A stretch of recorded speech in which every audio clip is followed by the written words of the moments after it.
We met in Bangkok last year because we were told that the regional comprehensive economic partnership was going to be concluded. But we were there, we organized a forum and sought to lobby the governments regarding the contents of RCEPT.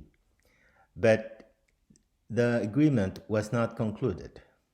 Apparently, the question of geopolitics became uh, the main issue, where you have India stepping aside, concluding the RCEP, and as a result, the RCEP was not concluded. At the time, the Indo-Pacific strategy had already been developed by the US. The US under Trump and even before Trump sought to preserve its hegemony in a post-primacy world where China was already the main economy, but the US was the main military power. In that context, the US then sought to create a new alliance for its Indo-Pacific strategy. It's no longer Pacific because indeed India became an important factor in building up an alliance, mainly with Japan, Australia, and India to contain China. At the time, you could see then that multilateralism had taken a further backseat. Bilateralism, especially as implemented by Trump, meant that the U.S. ratcheted up its conflict with China, both militarily and economically, as the U.S. engaged in a trade war in an effort to save its flagging economy, make China support the U.S. more, or ensure that the U.S. gets more benefits in that bilateral relationship. In the meantime, multilateralism took a back seat. The issue of the US-China conflict has always been the sub-theme of the Pacific strategies. Before, you had the APEC, which was initiated from Australia, but actually became the darling of the US. But China felt that it was disadvantaged in that agreement. And you now have RCEP, by which China wants to assert its economic role. And Trump now, of course, did one out of the TPPA. It has since been rescued in an enhanced TPPA, but still you have this conflict.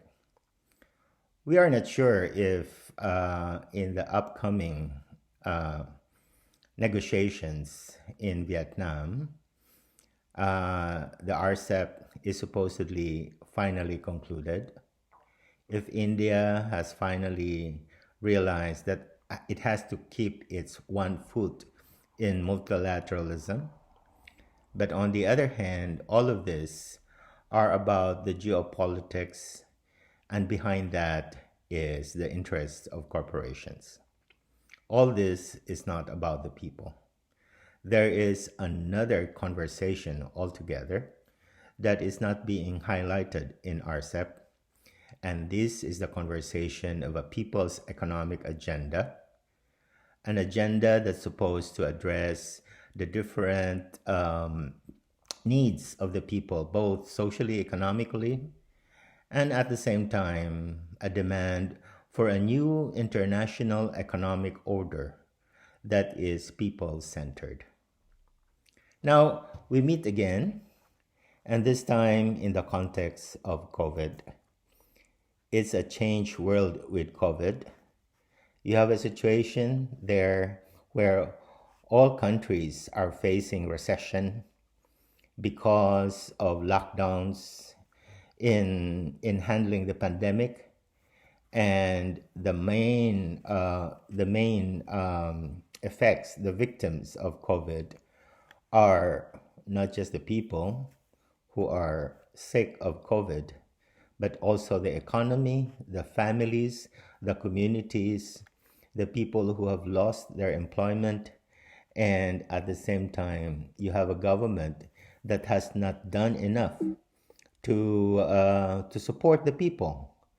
On the other hand, they are concerned more in ensuring that business and profits continue to flow.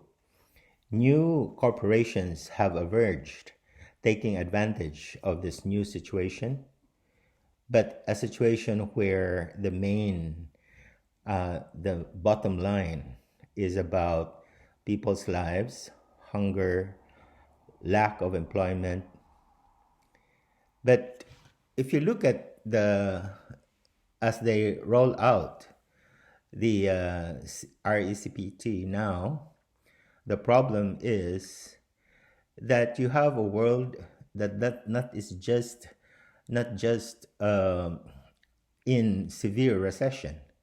You have the worst recessions now in Southeast Asia in relation to the Philippines and Thailand, who are expected to have annual recession of minus 16 to 18. Thailand hit because of tourism and other aspects of economy. In the Philippines, because of its service sector, the OFWs and so on were forced to return as disposable workers.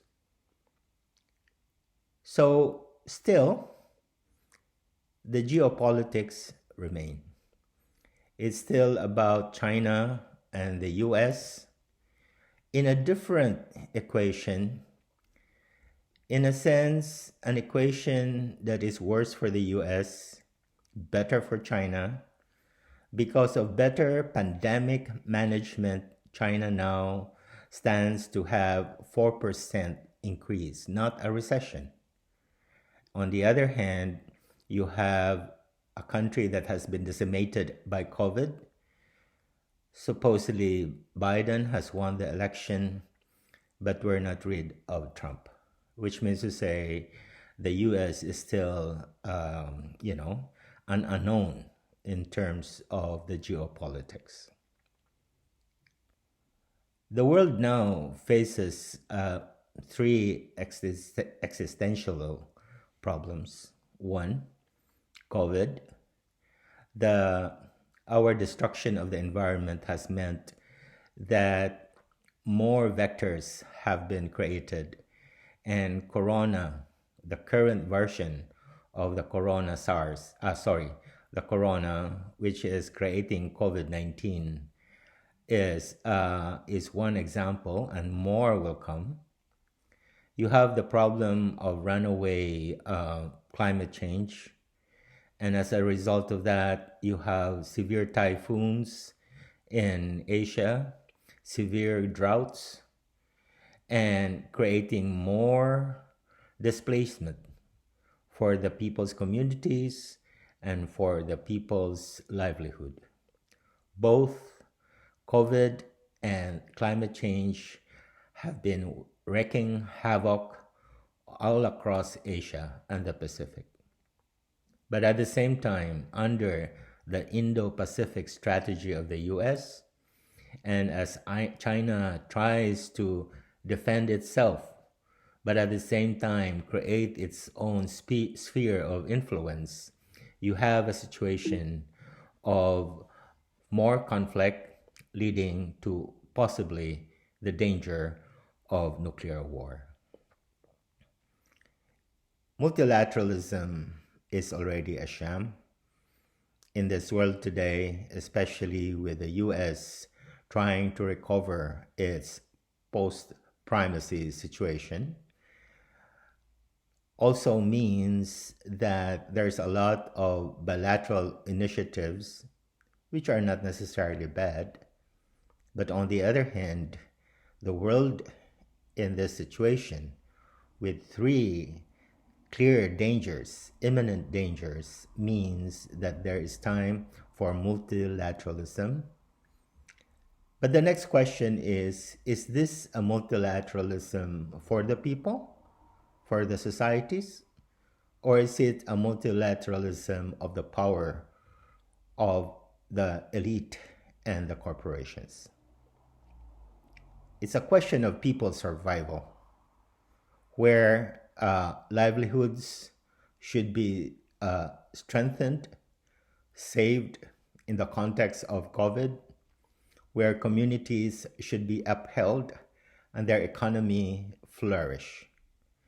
It is a survival against climate change, and therefore it is the responsibility of governments and corporations to stop polluting. And finally, it is a responsibility of governments to ensure security for the people, but a security which is not premised on militarism, which is not premised on war, is not premised on weapons of mass destruction such as nuclear weapons, but is a security that is premised on the people's rights, a security that's premised on freedom and liberation. Thank you.